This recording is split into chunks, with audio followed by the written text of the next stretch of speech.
Now at 10, a Pineville, Missouri woman enters a plea in the kidnapping and murder of a pregnant Arkansas woman. Plus, high-speed broadband services might be on the way to more of rural parts of Kansas. And the Carthage Water and Electric plant cuts the ribbon on a project bringing more reliable power to the city. The 4 states' most watched news starts now. A plea today in a horrific area kidnapping and murder case that drew national headlines. This is KOAM News at 10. I'm Dow Quick. 44-year-old Amber Waterman of Pineville, Missouri, had been accused of kidnapping and killing an Arkansas woman in order to take her unborn child. Today, Waterman pleaded guilty to 1 count of kidnapping resulting in death and 1 count of causing the death of a child in utero. The victim was Ashley Bush. She was 31 weeks pregnant when she was lured to a meeting with her killer in Maysville, Arkansas. That was back in October of 2022. Waterman had contacted Bush through Facebook, offering the possibility of a job. After her disappearance, authorities responded to reports of a baby girl who was not breathing in the Pineville, Missouri area. That child died. Waterman first claimed she had given birth to the baby, but later admitted it was Bush's child. While searching Waterman's property, authorities found the burned remains of the mother. An autopsy indicated Bush had died of penetrating trauma of the torso, and the death was classified as a homicide. Waterman now faces a mandatory sentence of life in prison without parole for each of those 2 deaths. We're going to check in with Chief Meteorologist Doug Heddy for a first look at the weather. Well, of course, it was hot outside today. Temperatures, most of us went anywhere from about 93 upwards to about 98, 99 degrees. Officially at the airport, 94. Started at 78, average high is 91. Of course, record high 107 set back in 1986. Heading outside, we're sitting still. It's warm. It's muggy. It's kind of nasty out there. We're sitting into the mid 80s across the region. We're still upper 80s once you get into our western county. So we're not going to drop off too much more as we go through the overnight hours for us tonight. In fact, we still have heat indices. It still feels like it's in the 90s out across southeastern parts of Kansas. Excessive heat warnings in effect once again along and north of I-44 for us tomorrow. Heat advisory in effect, everybody south of I-44. We had a few hit-miss showers earlier today. Those are gone, pretty quiet tonight, but it gets hotter. We're going to talk about that here in a bit. Catch you in a few. More families in rural Kansas will have access to reliable internet. Quickcom is a Kansas internet provider. They received a $950,000 grant from the state to provide broadband access in Allen and Coffee counties. It's intended to allow for telehealth, online education, and remote work in more rural communities. Those communities should see an immediate improvement to their service. In the area that we were working in, over 90% did not have what the FCC would call is basic internet connection. So that means 25 download speed, 3 upload speed. Software expects Allen County to be connected to broadband by the middle of 2025. Local fire department's getting a little boost courtesy of the wind, sorta, kinda. Crawford County, Kansas commissioners have voted to help the Hepler Fire Department pay for a fire truck using money received from the Jayhawk Wind Farm in Hepler. They have their own struggles just like any other community. They're living in the midst of wind farm right now, and the money we get in payment in lieu of taxes, not tax money, but in lieu of taxes, to try to help that community that, embrace that wind farm. County commissioners voted to approve nearly $36,000 from the Wind Farm Fund to help pay for a fire truck replacement. Marian Days kicks off on Thursday. The annual Vietnamese Catholic event draws in tens of thousands of visitors to Carthage, Missouri from all over the country, all over the world. Organizers and hundreds of volunteers are already in town. Many of them choose to camp in tents in neighborhoods surrounding the campus of the Congregation of the Mother Co-Redemptrix. Others stay in hotels or Airbnbs with reservations they made months in advance in many cases. Carthage resident Diana Fields and her husband have been hosting since 2018 in their home. Homes like hers offer a cooler alternative to camping. Usually they're down there for the length of the day, and then to go to a hot tent and just, try to sleep or whatever. And then there was some older, like we've had the kids, the parents, and the grandparents stay with us. And so they're much more comfortable in air conditioned in a bed. Marion Days runs through Sunday and is open for everyone. That means you, free of charge. Carthage is celebrating the prospect of more reliable electric power. This ribbon cutting at the Carthage Water and Electric Plant today marks the completion of a project aimed at reducing power outages. Officials say the 69 kilovolt transmission line renovations will help them keep the power on for the thousands of customers they serve. What this does is help stabilize, reinforce, provide a good foundation to our electrical network so that in the event someone wants to move to Carthage, bring their large business in to Carthage, we have the capacity to continue to serve it. During the ceremony, the plant also recognized a pair of retirees who worked on the original transmission line way back in 1961. Crawford County, Kansas Mental Health cut the ribbon on a new location for their children's services today. The ceremony highlighted a newly renovated office on Broadway in Pittsburgh and a meet and greet with the staff. Visitors got to learn about children's services available to the community, as well as new youth mental health and crisis services. Over the last year, we've grown considerably for the amount of clients that we've seen, clients we've worked with. We've developed great partnerships with local partners, schools, different things like that have been great in working with us. And I think as a result of those partnerships and our expansion of services, we've seen more clients come seeking what we're able to provide. The Pittsburgh Area Chamber of Commerce hosted today's ceremony. State of Oklahoma has a sales tax holiday coming up this weekend. What this means for shoppers in the Sooner State is retail taxes will not be collectible or payable on certain purchases. Specifically, any article of clothing or footwear under $100 per item this weekend will be tax-free. Shoppers can shop online or at retail locations. Oklahoma's sales tax holiday runs from Friday through Sunday. A moment of bipartisanship on Capitol Hill today as senators pass an online safety bill aimed at keeping our kids safe. That's coming up. Plus, Israel targets a top Hezbollah commander in an airstrike in Beirut today. We'll have details straight ahead. Kenneth Lee. Israel conducted an airstrike on Lebanon today. Israeli officials say the deadly strike hit the Hezbollah commander responsible for a rocket attack on the Israeli-controlled Golan Heights that killed 12 young people on Saturday. Michael George has the latest. Israel says it killed a top Hezbollah commander in a densely populated Beirut neighborhood.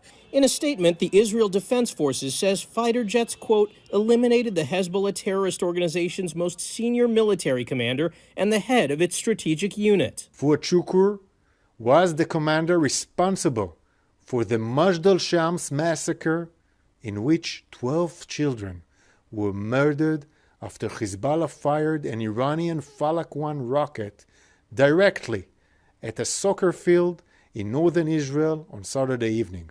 Despite escalating violence, the White House expressed hope tensions will ease. We do not believe that an all-out war is inevitable. Hezbollah has been sending rockets and shooting across the border since shortly after the October 7th Hamas terror attack. Tens of thousands evacuated their homes in northern Israel and southern Lebanon amid the ongoing strife. The United States is going to continue to support efforts to reach a diplomatic solution. Vice President Kamala Harris spoke about Tuesday's development as she arrived in Atlanta. Israel has a right to defend itself. The Hezbollah commander was also wanted in the U.S. for playing a key role in the 1983 bombing of the Marine Corps barracks in Beirut. It killed 241 U.S. military personnel. An Israeli official confirms to CBS News that Israel gave top U.S. officials advance warning of Tuesday's operation in Lebanon.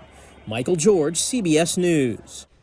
Lebanon's health ministry says the Israeli airstrike killed 3 people, injured more than 75. Hezbollah says it won't stop its attacks until there is a ceasefire in Gaza between Israel and Hamas. It was a tense scene on Capitol Hill today with the acting director of the Secret Service in the hot seat. Ronald Rowe, the acting head of the Secret Service for only a week, said he's looking to find what led to a number of security failures leading up to the attempted assassination of former President Donald Trump, admitting his agents didn't know a gunman had sights on Trump until the first shot was fired. The heated testimony devolved into shouting matches before the Senate, including an exchange with Missouri Senator Josh Hawley. I will tell you, Senator, that I will not rush to judgment, that people will be held accountable, and I will do so with integrity and not rush to judgment and put people I can't believe unfairly that you persecuted. are unfairly persecuted. Unfairly, We've got people sir, who are we dead. have- The FBI today revealed it found a social media account potentially linked to the gunman that included anti-Semitic, anti-immigrant, politically violent language. It was previously reported he may have been linked to a different account, but the FBI says this was clearly an assassination attempt that was carefully planned. The U.S. Senate took social media platforms to task today, voting in favor of bipartisan legislation to protect children and teens online. Senators overwhelmingly supported the bill, calling this first major tech reform legislation in decades a, quote, new era of accountability. Parents of children who died by suicide or have otherwise been harmed online have been advocating for change for years. A little bit later, we have some ways to help you beat the summer heat, day or night. Plus, the summer heat gets a little bit hotter. We're going to look at that coming up. I'm good, right? Soft on crime.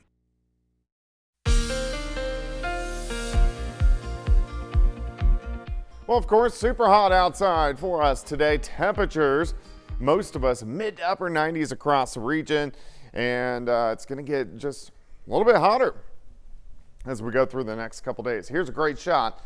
Indigo Sky Casino and Resort, of course. Indigo is just outside of Seneca, Missouri. All right, temperature still outside right now. Look at this, 83 Carthage, 87 in Cassville, 86 Miami, Pittsburgh, 85, 88 in Neodesha. So our temps, we're not going to drop off too much more tonight. We're only going to bottom out 79, 80 degrees. Still 84 in Joplin. Southerly winds at about 5 to 10 miles per hour. Humidity is up there, dew point 70 to about 72 degrees, which puts us kind of at the top of that scale, kind of in that muggy to soupy range. And of course, that's where we're going to sit as we go through the next few days. A little breezy today. Still light southerly wind, but at times tonight, we're going to have winds kind of gusting 20 upwards to 30 miles per hour. And again, tomorrow, we're going to have winds gusting at times 20 upwards to about 30 miles per hour. So it stays kind of breezy, and then winds will start to calm down a little bit as we go into Thursday. But with the extreme heat, at least having some air moving around is kind of nice. Excessive heat warning again tomorrow. Areas along and north of I-44, south of I-44, we are looking at heat advisories across the region. Had a few scattered showers earlier this evening, kind of rotate through southeastern Kansas. Now we look fine. We just have the ground clutter out there from our radars, but it looks like it's going to be pretty calm as we go through the overnight hours tonight. Backing down near 80 for an overnight low. Partly sunny during the morning, all the way up into lower 90s by noon. And then I think most of us are going to push 100, 98 to about 102 once you get into our western counties. Some thunderstorms to our northwest tomorrow evening into the night. As they drive in, they really just kind of fall apart. So we may get a scattered shower or two, but most of us are going to stay dry. As we go into Friday, or actually Thursday, scattered thunderstorms try to pop up again along a front, so kind of hit and miss as we go into Thursday afternoon. But still, on Thursday, temperatures are going to be up there. Day planner for your Wednesday, 79 to start, 92 by noon, 95 by 4, high temp up to 99 degrees, plus our heat indices, check this out, 106 to about 112 for tomorrow afternoon. And then again on Thursday, heat indices are going to be about 106 to about 112. So if you are going to be outside, drink plenty of fluids and try to do any outdoor activities either early in the morning or late in the evening. We do get a little bit of a front that pushes through Thursday night into Friday morning, but look at the heat. So still upper 90s on Friday, Saturday upper 90s. We're going to be upper 90s to near 100 once again on Sunday, and it sticks around even for next week. Alert days, next 2 days, due to the high heat indices. 99 tomorrow, 101 on Thursday. Mainly dry, upper 90s through the weekend, triple digits again for us next week. So we're in a hot stretch. Of course, August kicks off on Thursday. Yeah, the gardens, the lawns, we need the rain. We don't do. need the humidity, though. No, we don't. Here we go. Thanks, Doug. We won't find much relief from the heat, even overnight, lined up for the next few days. Nick Kelly looks at the way those warm nights can impact our health and what you can do to keep your cool. Our heat advisories and excessive heat warnings will continue across the Ozarks through Thursday evening. While they're in place for our hot and humid afternoons, Dr. Barbara Bunbury with Mercy says people shouldn't discount the nighttime warmth. We always think about the heat during the day when the sun's out and shining, but even during the evening or late into the night when the temperatures are still high, you're still at risk for heat-related illness. Day or night, Bunbury says the ways to cool down remain the same. Air conditioning, central or window unit is your best option. Ceiling and floor fans can also help. You can also turn to ice and water as easy ways to cool down. If you've got ice packs, you can put the ice packs on that person around their arms, their groin area, their neck areas that will help cool them down. If you're at home, taking a cool shower, a cool bath would be a way to try to cool down a little bit. For those who exercise in the morning or in the evening to avoid the worst of the heat, you should still take proper precautions to keep yourself as cool as possible. Load up on extra fluids, again, lightweight clothing, some of those quick dry shirts or shorts, and then just watching for those symptoms of too much heat and knowing when to stop. While the definition of too much will vary on the individual and what you're doing, there are plenty of ways to keep cool, pay attention to your body, and avoid the worst of the heat until we can improve things by the weekend. Still ahead, Team USA brings home several more medals from the 2024 Olympics, and the Oklahoma City Thunder bring their youth camp to Carthage. John Dales has those stories and more coming up next. It is subject to change.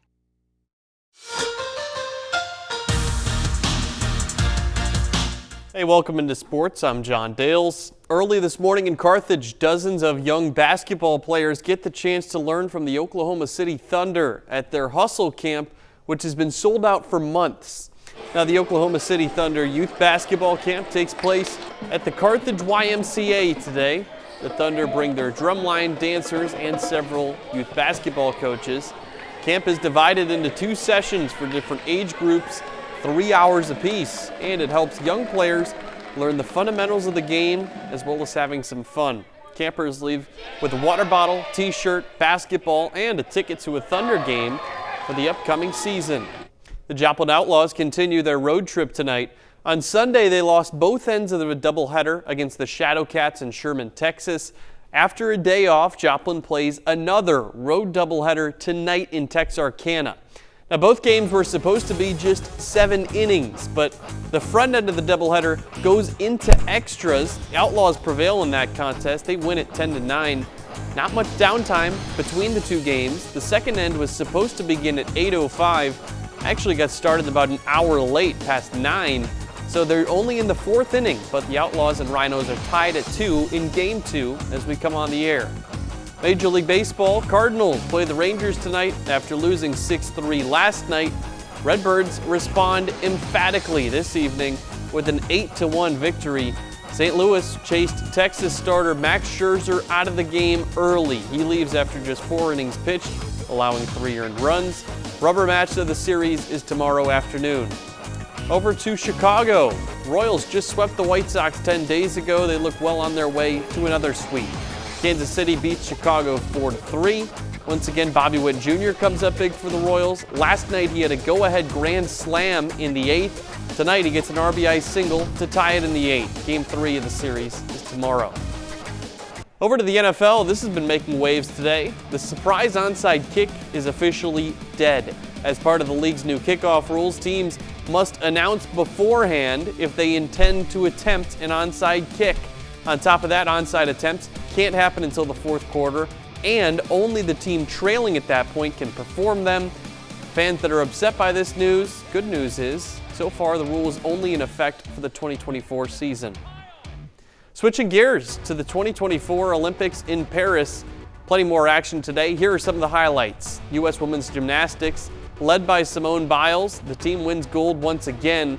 U.S. men's soccer blanks Guinea 3-0 and advances to the knockout stage for the first time since 2000. U.S. women's rugby sevens medals for the first time after scoring in the final play of the game against Australia. In the pool, the U.S. wins a silver and bronze in the women's 100-meter backstroke. 2 more silvers in the 800-meter freestyle and 4x200-meter free relay. And Girard, Kansas native Derek Mind finishes 5th in men's trap shooting. That's a look at sports. We're back after this. As President Trump's trust state hero. Well, take a look at this. Eyewitness footage captured a massive dragonfly swarm in westerly Rhode Island over the weekend. Local media reported the beachgoers said the swarm descended like a black cloud, causing people to leave. Yeah, you think? Dragonflies in North America migrate each year in late summer, early fall. Experts say getting caught in a dragonfly swarm poses no risk to humans. Maybe so, but wouldn't enjoy it though. No, that would be a little bit creepy, to say the least. Well, we got some alert days once again for us tomorrow, and then also on Thursday, heat indices 105 to 110. And welcome back from vacay. Thanks. You know what's even better than going to 3 national parks? That is Glacier and Yellowstone and Grand Tetons. Is doing it with a group of 30 great people, and my wife Kay and I got to do that, and it was a lot of fun. I hope all of our fellow traveling companions had as much fun as we did. Thanks for joining us. Don't forget the morning show starts at 5 a.m. and let's make it a great tomorrow.